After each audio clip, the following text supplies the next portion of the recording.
welcome to Tuesday Toots. Sorry I was totally not there yesterday.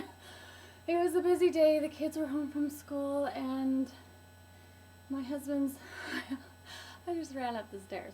My husband's schedule has been crazy. He's been flying missions at night like all weekend and all like since last Thursday, and so then he sleeps during the day and he flies at night, and he's been having to go back and forth like he's in charge, whatever. So it's been crazy. So I didn't get around to doing any videos yesterday.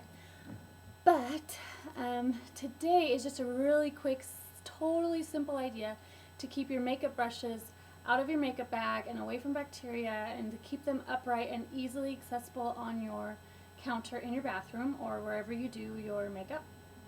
I realized I had been putting mine back into the makeup bag, and that's not a good idea. So hopefully that will help with some of my skin problems too. Maybe it was like spreading bacteria, but I washed all my makeup brushes.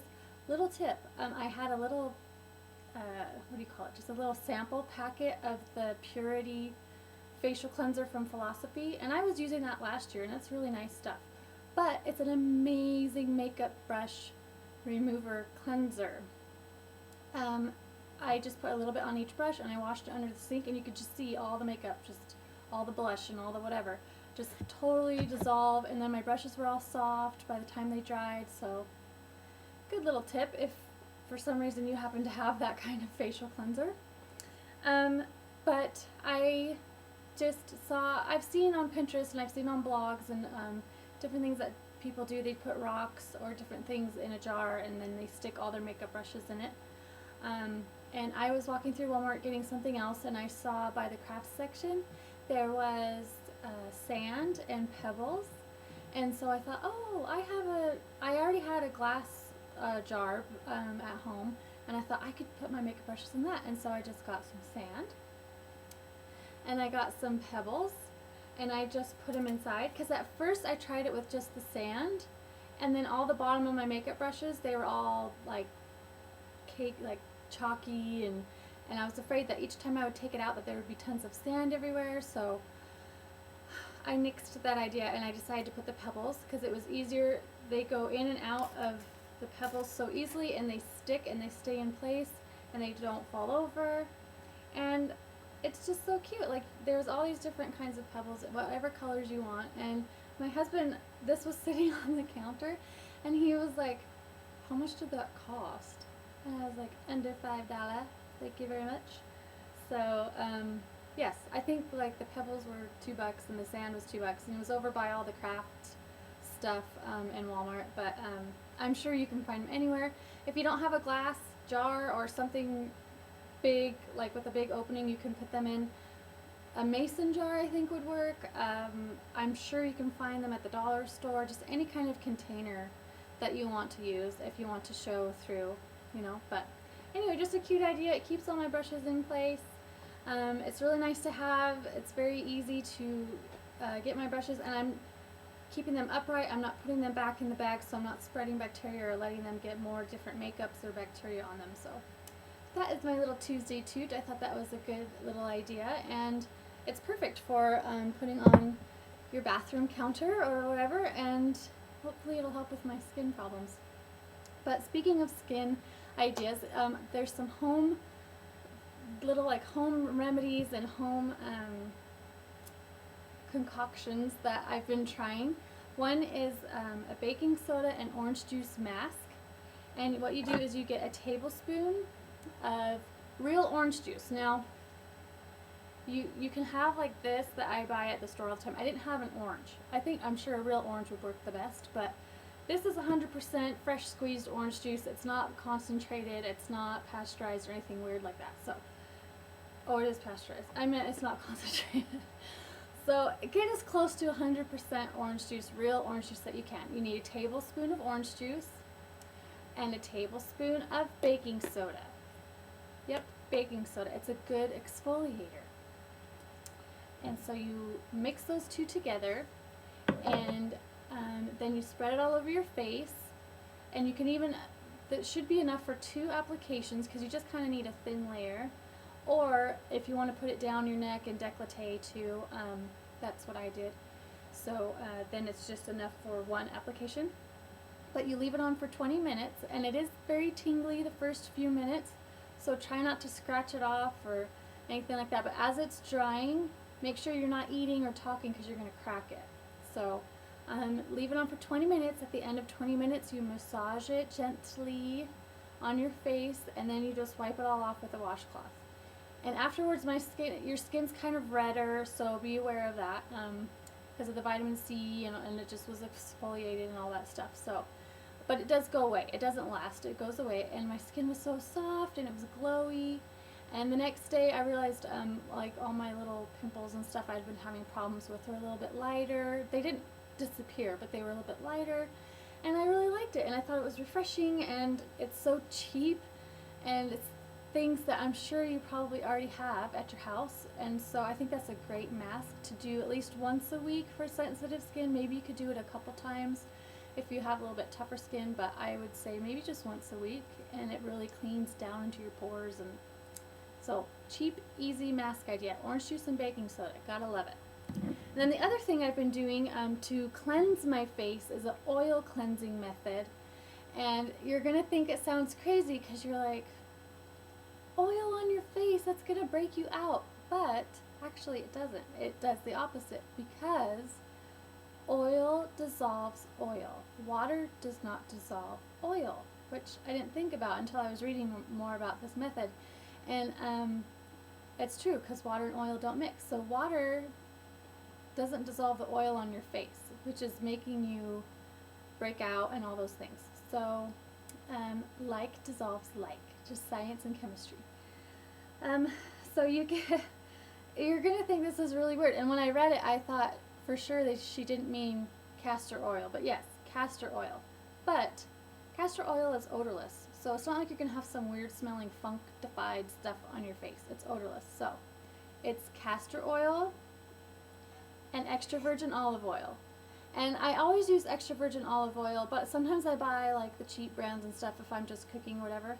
But I made sure I bought really nice, it's organic, fresh, cold pressed extra virgin olive oil, like really nice olive oil, because this is going to be on my face. And this bottle, I can't even tell you how long this will last me. Like, can you imagine never spending that much money for facial cleanser again? And it actually will start to be your moisturizer as well, because your skin will be moisturized. You almost won't need a moisturizer after a while. So you do 3 to 1 parts depending on your skin. You do a teaspoon of castor oil, and it's like this. It's for sensitive skin, and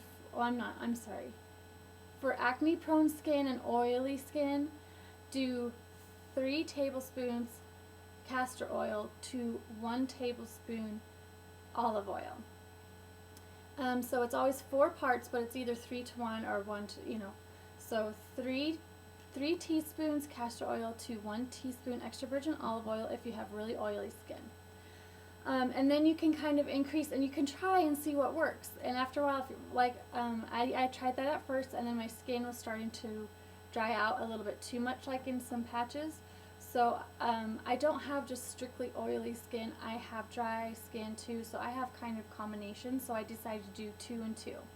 And it was 2 tablespoons castor oil to 2 tablespoons extra virgin olive oil. And I just put it, like you can get in the travel section, the little travel things, I just put it in here. And for dry, really, really dry skin, you just up the extra virgin olive oil, like you just keep upping it. So like I said, for combination, to normal to combination, I would do 2 and 2. Acne prone skin, really, really oily skin, 3 to 1, the extra virgin olive oil, because the extra virgin olive oil is more of the moisturizing part of it, and it has the same pH balance as human skin or whatever, so it's perfect. It's natural. It's not going to break you out or anything like that. And so if you have really, really dry skin, do 3 teaspoons of extra virgin olive oil to 1 teaspoon of castor oil. So that's just kind of how you balance it out. And I will write it down below in the down bar and on my blog underneath this video. I will write that down for you. But what you do, it's kind of different. You just squeeze a little bit onto your hand and you massage it into your skin. You don't have to be rough. You don't have to scratch and like totally get in there crazy. Just massage it into your skin for a little while, and then you get a washcloth.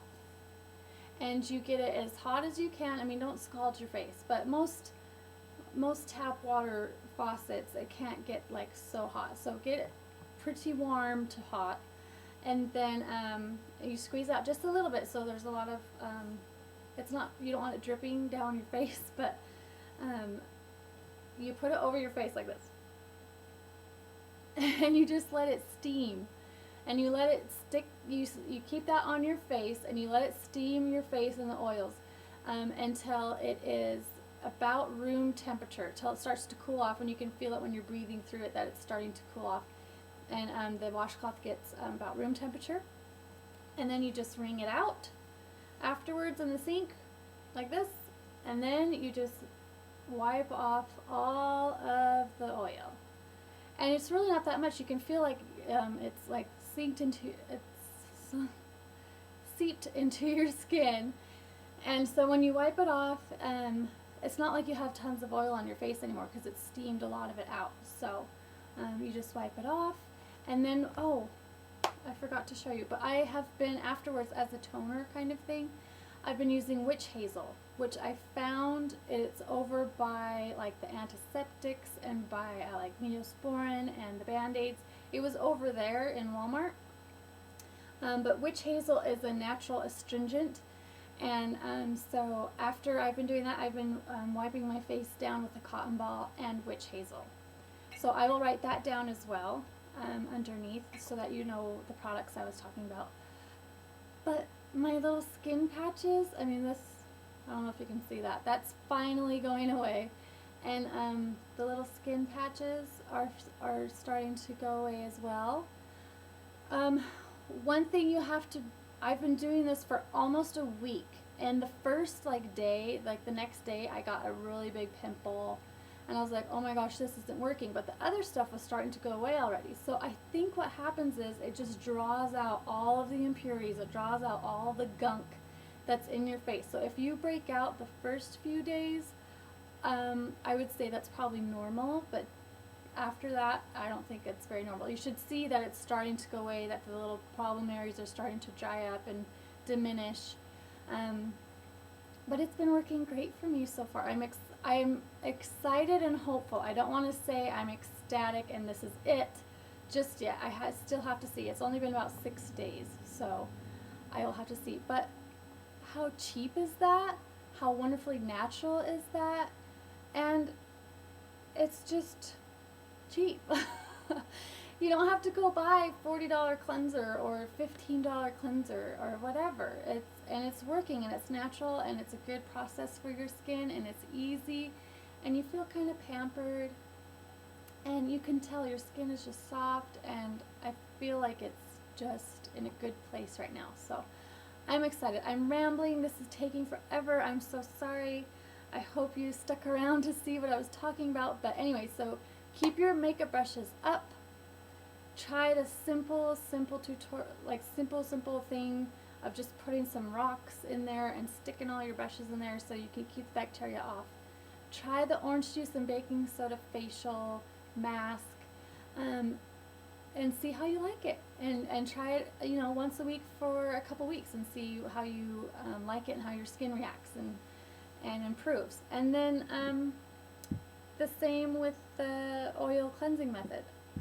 I would say try it. And you know what? I think for the first little while, because I only did it at night, but I'm wondering if I need to do it in the mornings as well, just until my skin gets used to it, so that I don't have to use another moisturizer. Because otherwise my face is a tad dry in the mornings, but really not that much. I'm thinking I won't have to even buy moisturizer anymore either, which would be awesome. So anyway, just talking about skin, and I hope you guys can try these things. Let me know if you guys try it and how it works for you. Remember, if you have any questions for Demery for tomorrow for the Wellness Wednesday, let us know. I know we do have a topic, but we always need suggestions for future topics. So Anyway, have a wonderful day, and I will see you guys tomorrow. Thursday.